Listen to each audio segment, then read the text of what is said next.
Welcome to the Whole Enchilada, a community of high achievers that fight the status quo, rebel against mediocrity, and make life happen. Let's go. Hey, Enchilada Nation, excited for the conversation we're going to have. It's actually an economic conversation. I invited three of my good friends and some of the smartest people I know that are constantly analyzing the market in their current areas to have the discussion with us in regards to the global economy, the national economy, and how do we drive that into our local economies and operate as entrepreneurs. So this is a three-part episode. I hope you enjoy it. Lean into the conversation. I would love to hear your feedback on what you believe the market's going to do. Let me ask you this question. This is one of my biggest concerns, and I think it's partially because my kids are getting older and starting to think through that. Is historically speaking, the percentage of real estate transactions from a buy side that are happening happen with people between the ages of 20 and maybe 35. But my concern is that group that's now coming into that age. You think about how the world has operated over the last decade and how people have treated money. Do we see a world in which first-time home buyers are still going to have an opportunity or ability to buy? Because I'm worried about my kids' ability in the future to be able to get a starter home. Like, is there going to be a such thing as a starter home that makes sense anymore? Yeah, I think that's a major political issue we've got to face, and I'm probably a little bit more like out there on some potential options that can help protect that.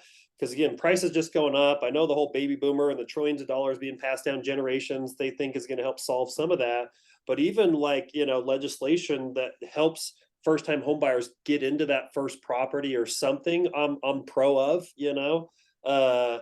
Like even just the capital groups and these venture funds that have been buying up a lot of the single family, we've probably got to, as a society, got to limit that a little bit just to protect that chunk that's there for our kids and grandkids. I don't know how I would have necessarily got started had I not had the ability to buy real estate early in my life. But yeah, I think we've got to band together and figure that out. Affordability is a big issue, but protecting our future generations' ability to get into properties, is important. Which if we don't do something about it, really what that's going to do is going to create a bigger chasm between the rich are going to get richer and the poor are going to not see a pathway of changing their circumstance to some extent. And dad issues, right? You're going to blame your parents for not being rich enough to buy you houses. There's going to be a separation of generations too. So yeah. Well, and I think right now too, y'all, there's more people, more college or post-college children living at home with their parents than there ever has been because of the student debt. And I got licensed in 2006, which was, a great time to get your real estate license. So I'm getting ready to have my 17th anniversary. But I was just sitting here thinking, I think it was 2008, 2009. Some of you may remember when I very first started was the big first-time homebuyer credit that first-time homebuyers got. And so there was a huge flood of first-time home buyers around that time period because they got that back. So, I don't know. I think it's definitely something to be concerned about. And I agree with you, Jonny. Adam and I have talked about that before. Like if if your kids don't have zero debt coming out of school and, you're not helping them, I don't know. I mean, I don't know how they're going to do it. Yeah. Especially because, but in that market, when they did those big first-time home buyer credits, and they're doing some of those, but that money came from somewhere, right? Yeah. So the problem is a lot of ways we've eliminated some of our ability to use the tools to do those because we've talked about the global debt, but the national debt is so high too that a lot of those things is like, well, this just gets us deeper and deeper in debt of how do we climb out of this if we're giving away free money over and over and over again. It's going to be an interesting time. So I guess the real questions are like, what do we think is going to happen in the next several years, right? And even one question I'd love your opinion on is just, what have we learned from this that we're going to be better prepared the next time? We keep doing cycles and seasons, but, let's talk about the market the next couple of years. I'm still my money's on the real estate market in the United States of America, like short-term, long-term, always, right? I have staked my wealth on that. I know there's, short perspectives, but like you own any piece of real estate for 10 years, anywhere in the United States, you're probably going to look smart. So I think I'm generally optimistic always. You got to get granular and make sure the numbers work and all that. Zillow came out and said, 6.4% appreciation they're projecting next year. the realtor world and real estate companies tend to be the most optimistic. I think that would be great, but with the lack of inventory, I personally I don't know how we don't go up a little bit next year. If not, worst case, stay a little level. I would be shocked if we depreciated compared to, coming out of the early 2000s.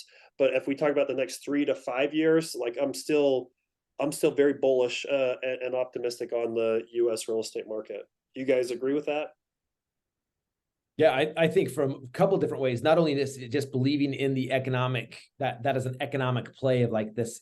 If and I got a graph that I showed a group yesterday of showing every decade what was the average appreciation per year of the median home price across the United States since 1960.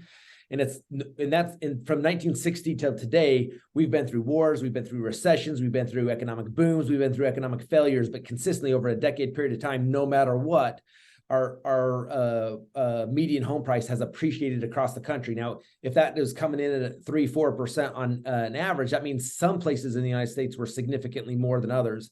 I think one of the things we got to think through is we say U.S. it's going to happen, and then within the U.S. I think there will be some depreciating markets next year, and some markets will have the economic wherewithal to push through it and still appreciate. And there are places that still make sense. It's us in some instances from an investment standpoint, we may have to climb out of our own markets. Well, the challenge is clearly, like Dana's homie McKissick's, like breaking even at the bottom of a rental analysis, right? That's a challenge right now. Is it's just so hard to pencil things and make them work where you're not going backwards on a monthly basis.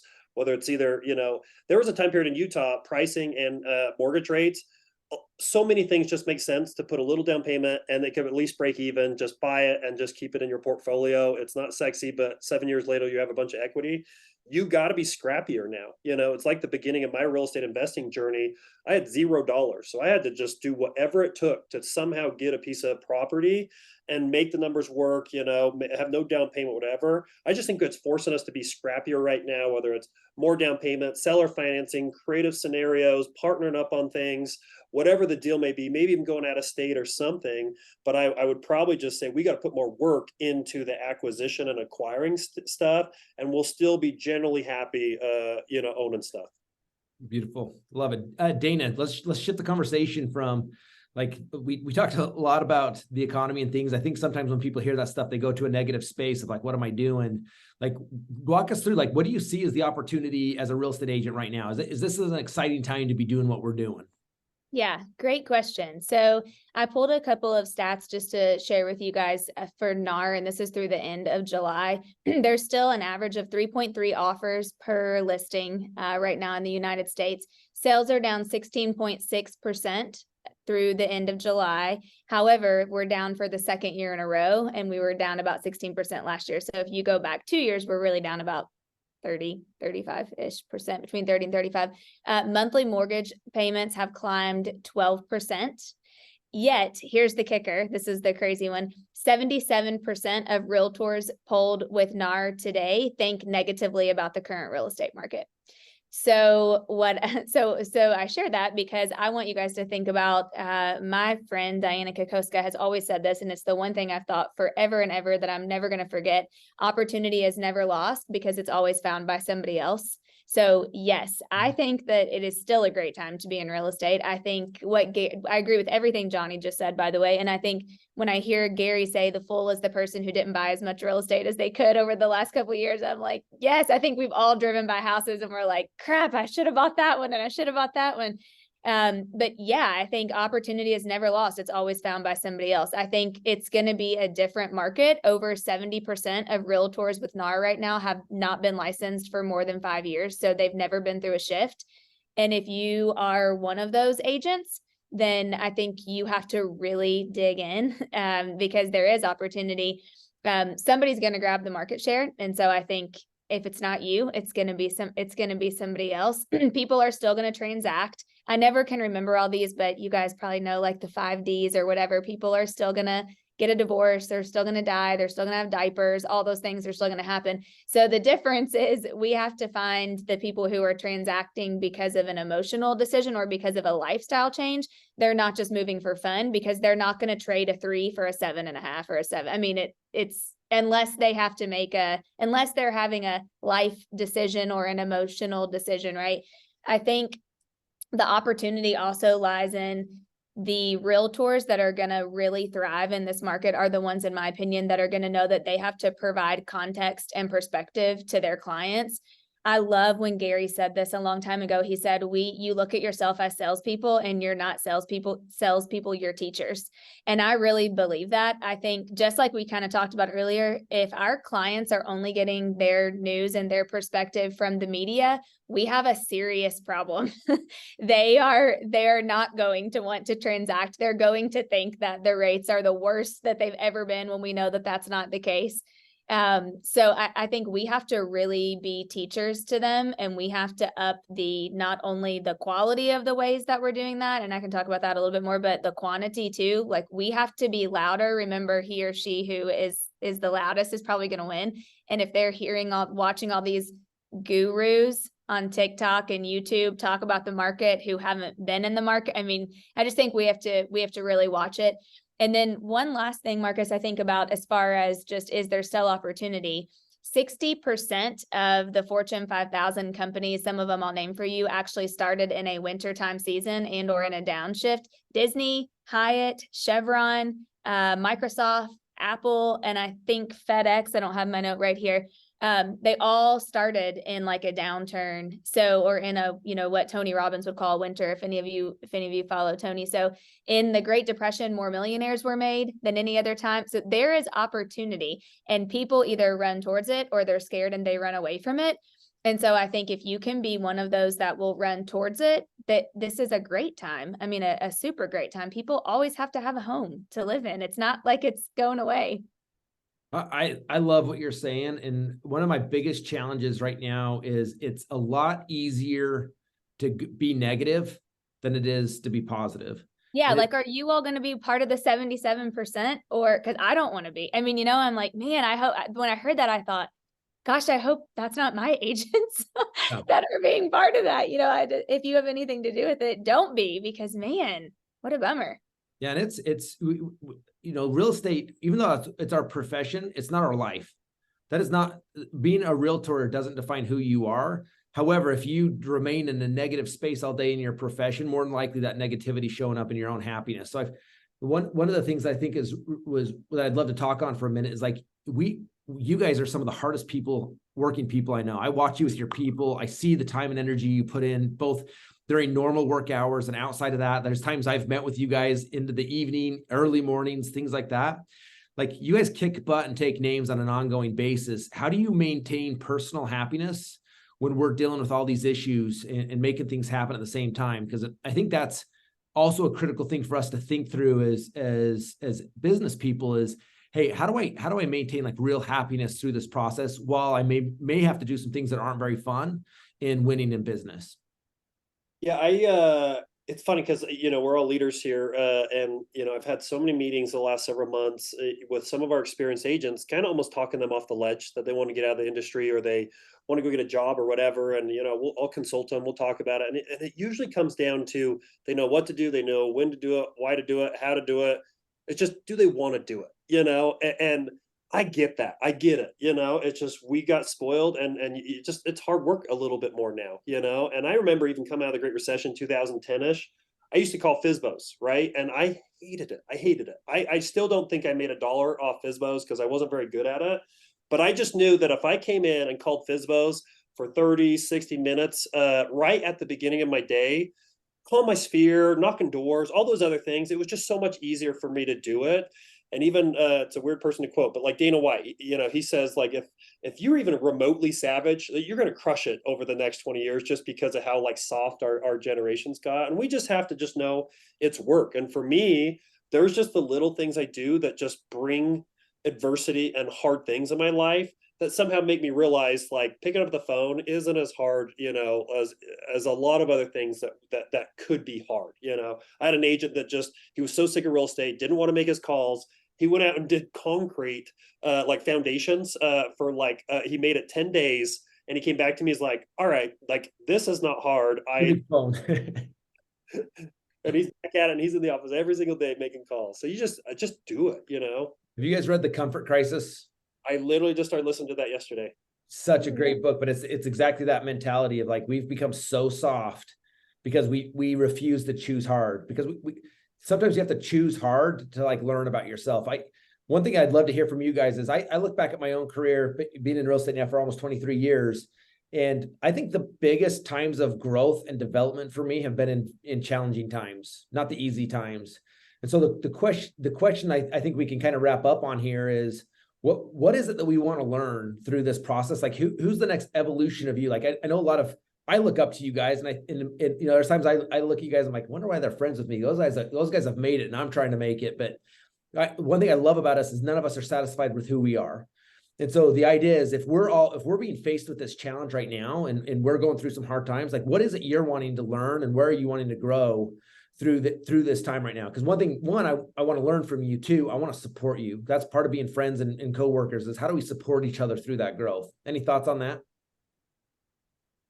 I'll speak into that really fast. The happiness and the controlling of, you know, your future self and all that is really important to me. And I think I loved Tim Grover at Mega Camp at the CEO Summit. For those of you that did not hear him, I mean, his books are great. I think, you know, they're awesome. But hearing him, he said something about, like, when you are successful, you control your mind and you control your thoughts, and nobody else does. And to be honest, that's hard to do sometimes, especially because we're in a very emotionally based business. But I think when you think about that, and I agree with, I think, Jonny, you said you were talking to agents. Everybody right now has an immense amount of pressure, I feel like. And I just listened to the best podcast.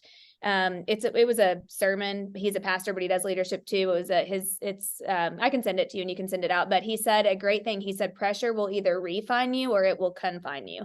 And you have to really know, you know, you have to know the difference, and you have to be aware of that, because when you're confined by pressure, you shrink back. And, you know, Marcus and Joe know this, but unfortunately my dad just passed away about a month ago. And there was a minute kind of after that I thought, you know, like, why do I want to have this big life? And I remember calling Linda, and I was like, I just need you to kind of help me through this. Like, why am I even doing, like, why do I want to have this big life? Why am I doing all this? You know, and I don't know if anybody else has ever thought that before or not, but hopefully I'm not the only one. And so we were kind of talking about it for a minute, and she said, she helped me with some personal things, and we got off the phone.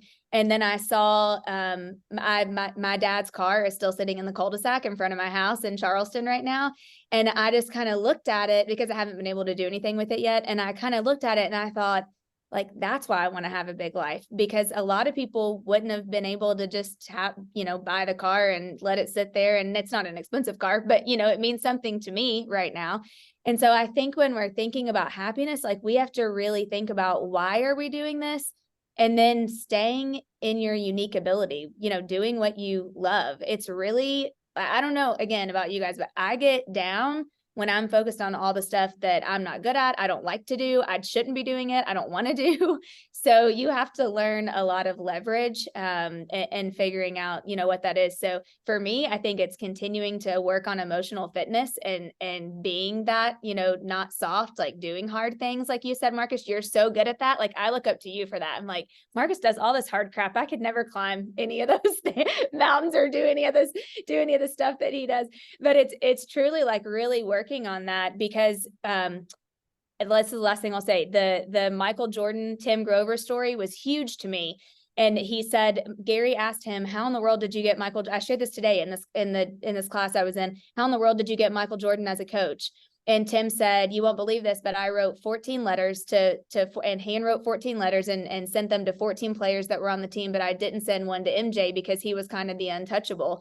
And he said, I never got a call from any of the players that I sent the 14 letters to, but I got a call from one of Michael's other coaches saying, hey, Michael Jordan wants to talk to you. And Tim said, just curious, like, how did he get my info? And he said, well, he was in the locker room and he heard all the other guys talking about this letter that they got from this guy who wanted to coach him.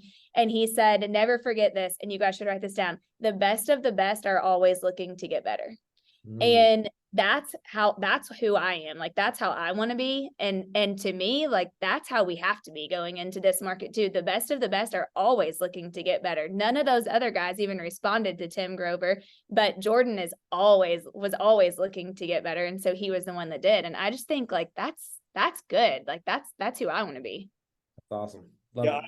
I think I become the best version of myself in the bottomest of the markets, like it forces you to refine who you are, like why you want to do it, what you want to do, like, no pressure, no diamonds. Like, I totally agree with all that. Like, you have to go through that like, down markets suck, don't get me wrong, but like, it does refine you to be a better version of yourself. And on the way up, you just now are a lean, mean real estate fighting machine. And that's where the wealth can come in spades for sure. So I've learned to like, not love, but appreciate these times, just because it is a cleansing cycle for me in all areas of life. But you can't do it alone too. Like, even just this call, I'm like, yeah, let's go kick this market's butt, so you have to be the most engaged as well. Like, if you're not going to team meetings, if you're not going to trainings, if you're not around other people that remotely have that same mentality, good luck doing it alone, because it is hard for sure. So Love it. Joe, what do you got for us to wrap up? I think a couple things came to mind. I think framework, like your mindset and how you frame situations, because you can always frame it a different way. Like if you look at like yin and yangs, like there's always a counter to whatever you're experiencing. I think a couple things was like, pressure creates opportunities and opportunities create pressure. So like, you have to realize that because I created pressure on my life to go do something that was like uncomfortable, it created an opportunity. And when you get enough opportunities, those opportunities itself create pressure, whether it's human capital or cash, right? And remember this thing is that you get paid for two things. You either get paid to do the work no one else wants to do, or you get paid for doing the work that people can't figure out. If you think about the real estate transaction, you get paid because there's so many things going on it. So the top agents get paid a boatload because they figured out a complex thing that most people can't figure out or they don't want to do.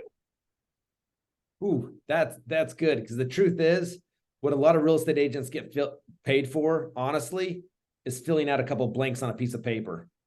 Like that's what some of your competition thinks they get paid for, and they do because they beat you to the conversation. Whew, that was powerful. Nice work. Well, thank you guys for being here today. Number one, thank you guys for the friendship. I constantly learn from you guys. One thing that I would leave with the group is I know right now it's about, in some elements, doubling down on our effort. What I don't want you to take away from that is, yes, we have to double down and triple down on the right activities. What I don't want you to hear is say goodbye to your families and your other people and your fitness and your mental health for the next year while we combat and learn in this market. It's really about, I think, getting in a daily habit for a minute of just taking a few minutes to yourself at the end of every day and asking yourself, what are the things I should have done today that I didn't? And what are the things I did that I shouldn't have, that would have had a big impact on my day?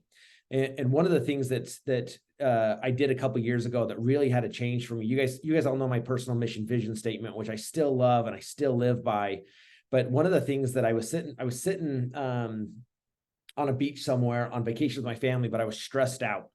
I'm like, why am I stressed right now? I'm on vacation with my family. And I pulled my iPhone out and I wrote a quick note to myself, what makes me happy? And I made a quick list of the things that truly, truly make me happy. It's not a big, pretty list or anything like that where I'm overthinking it or anything. I just said, what is it that makes me happy? And I made a list of 5-6 things that were just like, make me happy. And I tell you, I read that note, even though I read it or wrote it several years ago. I read that note every time I'm feeling a little stressed. I just pull out that little list and be like, what really makes me happy? And does my day reflect that? The things I'm doing, does it support my happiness, my family's happiness, the people that need me the most? And that doesn't mean I'm only doing the comfortable things or not doing the hard things. It actually gives me the courage and the effort to go do the hard things, because my happiness lies on the other side of getting those things done. So now is the time. Don't give up on think you have to give up on your happiness to go do the things. Tie those activities and this change and this evolution of who you are to a new level of happiness for yourself. And that's what I'm focused on as well. Any last comments from you guys? Nope. Yeah. Thanks for having the discussion. Okay. Appreciate you guys. Appreciate you guys being in our world. Take care. Thanks for That's the what. See opportunity. you. All right, everybody. Thank you for leaning into the conversation. I am so grateful for my dear friends leaning in and giving me their insight on what's going on in the economy. I hope that you learned something from the conversation and took away a couple nuggets. Now the idea is, how do you utilize that information to go improve your current situation and have the conversation with the people in your world? And as always, don't forget, go live life on your terms.